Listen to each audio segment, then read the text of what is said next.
Da se popije. Šta mogu ovdje?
Dobro večer, dragi naši gosti.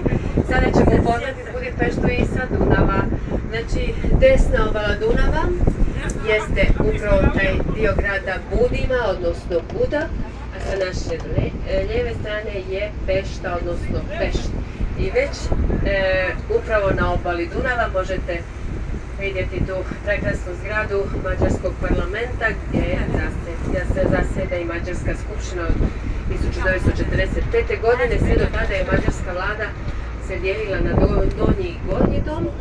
Upravo zbog toga su i raspisali konkurs 1880. godine kada su prihvatili projekat Štendl Imrea sa manjim izmjenama. Izgradnja je počela 1885. godine i molim vas brzo pogledajte onu zgradu iza parlamenta sa onom skulpturom, odnosno znači krasnom fasadom iza. To je zgrada koja je dobila u nagradu projekat zgrade.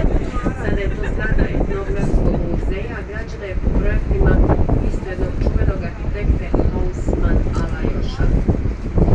Znači, parlament koji se dijeli na sjeverni dio, na južni dio.